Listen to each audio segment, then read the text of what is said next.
Nah, sensus pertanian ini tugasnya berat nggak? Terus honornya berapa? Karena kemarin Reksosek aja itu udah cukup menguras tenaga, waktu, dan pikiran ya. Bahkan bikin stres, kata sebagian teman-teman gitu ya. Assalamualaikum warahmatullahi wabarakatuh. Hai teman-teman, apa kabar? Semoga sehat selalu. Baik, pada kesempatan kali ini saya akan ngomongin hal-hal terkait pendaftaran sensus pertanian tahun 2023. Oke, sensus pertanian ini dilakukan setiap 10 tahun sekali ya teman-teman. Dilakukan pada tahun berakhiran 3. Contoh tahun 2013, tahun 2023. Dan jadi kalau misal nanti ada pertanyaan pada saat tes ya, kapan sensus pertanian berikutnya akan dilaksanakan? Maka jawabannya adalah tahun 2033. Karena gini ya, pada seleksi Reksosek kemarin aja soal tentang ini ada ya, tentang sensus pertanian, kapan dilaksanakan gitu ya.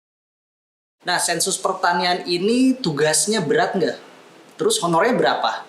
Karena kemarin Reksosek aja itu udah cukup menguras tenaga, waktu, dan pikiran ya. Bahkan bikin stres, kata sebagian teman-teman gitu ya. Nah, sebetulnya berat itu karena mungkin ya teman-teman itu masih bingung cara mengisi dokumen-dokumennya. Mau diisi ini takut salah, mau diisi itu gimana gitu ya. Nah, tapi setelah bisa dan paham ya cara kerja dan mengisi dokumennya, teman-teman kan akhirnya jadi punya strategi masing-masing ya, sehingga tidak terasa berat-berat amat pekerjaan ini gitu, asal kita jago ngatur strategi waktu dan ya strategi mengisinya gitu. Perlu teman-teman ketahui juga, tujuan dari kegiatan sensus pertanian 2023 ini adalah yang pertama menyediakan data struktur pertanian sampai unit-unit administrasi terkecilnya gitu.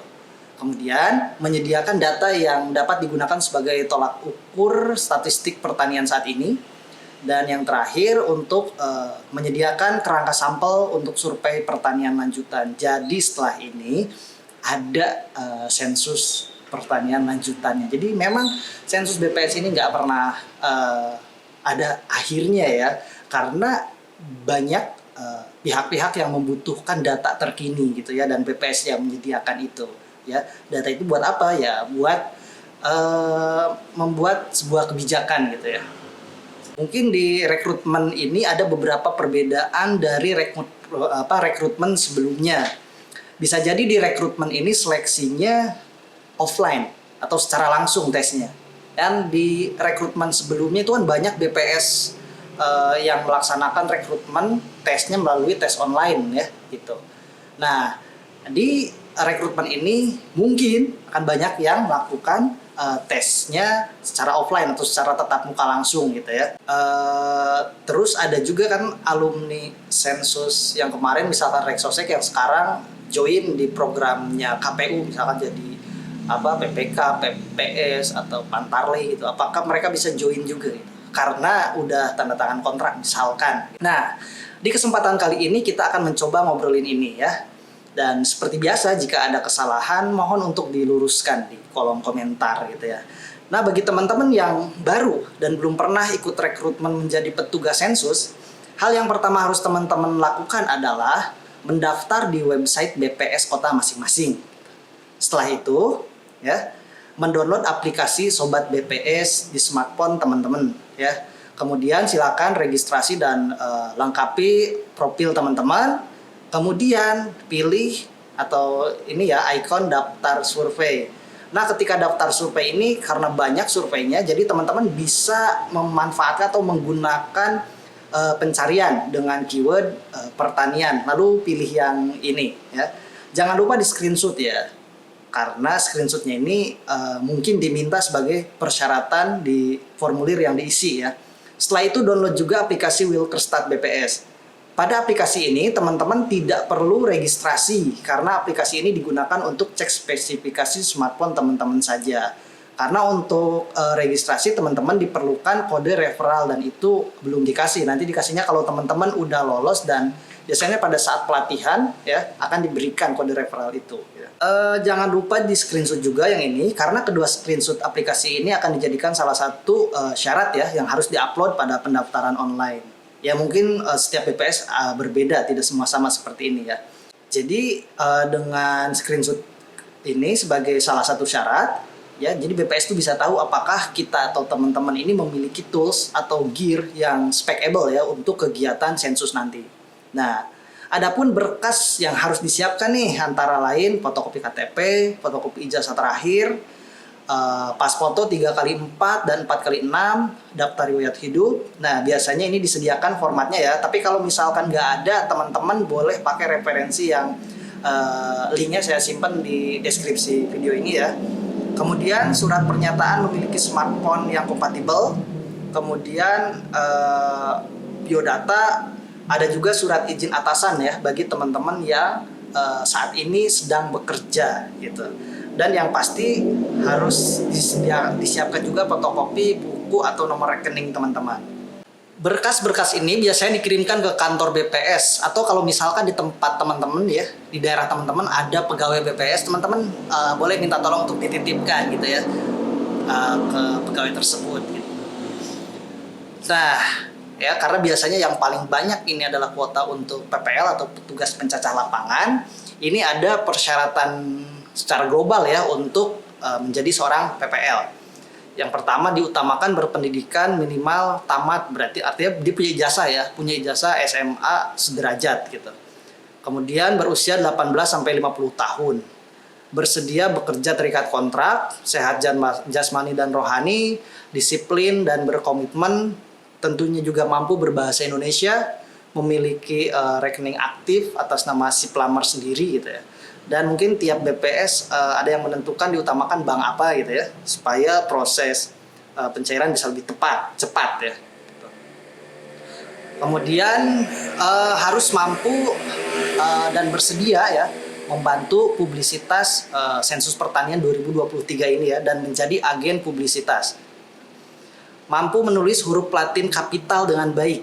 Jadi nanti ngisi dokumen itu menggunakan huruf Latin kapital ya, gitu. Mampu bekerja sebagai petugas lapangan, mampu bekerja sama dan berkoordinasi dengan sesama petugas lapangan, misalkan dengan sesama PPL, dengan pemeriksa atau dengan PML ya, dan juga dengan Koseka gitu. Mampu berkomunikasi dengan masyarakat wilayah tugasnya, namanya sensus berarti salah satu kriterianya adalah jago berkomunikasi untuk mendapatkan informasi ya, yang kita tuangkan nanti dalam dokumen ditulis. Kemudian petugas diutamakan mereka yang tidak berstatus ASN ya, atau tidak memiliki pekerjaan tetap ya, supaya bisa fokus melakukan sensus gitu. Petugas lapangan ini bisa berasal dari mitra statistik, diutamakan yang berpengalaman dengan sensus atau survei BPS, dan diutamakan berasal dari penduduk lokal. Wajib mengikuti kegiatan pelatihan tentunya ini, dan memiliki atau menguasai smartphone dan mampu mengoperasikan aplikasi BPS ini dengan baik. Nah, adapun persyaratan spesifikasi minimal ya, ini secara global aja. Yang pertama itu OS Android, operasi sistemnya Android atau sistem operasinya Android dengan minimal Android 7 atau Nougat. Kemudian ukuran layar minimal 5 inci dengan prosesor quad-core 1,4, memiliki memori sistem atau RAM minimal 4 GB ya. Kemudian memiliki memori internal minimal 32 GB dan harus ada free 3 GB ya. Karena kalau tidak seperti itu mungkin bisa menghambat atau menghang dan lain sebagainya. Kemudian memiliki fitur kamera dan memiliki fitur GPS, ini sangat penting ya. Jadi nanti BPS bisa tahu data ini didapatnya dari mana. Nah kan nanti ketika kita mendata ada geotagging biasanya ya. Nah data itu berasal dari tempat itu gitu ya. Kemudian dapat terkoneksi dengan internet baik melalui WiFi ataupun jaringan 3G atau 4G gitu. Persyaratan tambahan pada calon petugas lapangan sensus pertanian 2023. Petugas diutamakan mereka yang tidak sedang terikat kontrak yang pembayarannya dengan mendapatkan honorarium secara orang bulan atau OB. Contohnya petugas badan ADHOC pemilihan umum, KPU dan Bawaslu, serta petugas penunjang administrasinya, petugas pendamping PKH dan lain-lain. Kemudian tidak sedang melaksanakan kegiatan rutin bulanan di kegiatan survei BPS. Kemudian penentuan jabatannya itu nanti jadi kewenangan BPS gitu ya. Tapi ini bukan berarti tidak boleh mendaftar ya teman-teman. Ini hanya diutamakan. Jadi misal dan ini juga tentu menjadi pertimbangan BPS juga ya. Kalau misalkan memang ya diperlukan, ya mungkin tidak ada salahnya gitu ya. Oke. Nah, pada kesempatan selanjutnya saya akan membahas atau memberikan materi-materi penting mengenai BPS ya, supaya teman-teman apalagi yang belum pernah ada gambaran untuk tes seleksinya gitu. Oke, terima kasih sudah menonton video saya. Wassalamualaikum warahmatullahi wabarakatuh.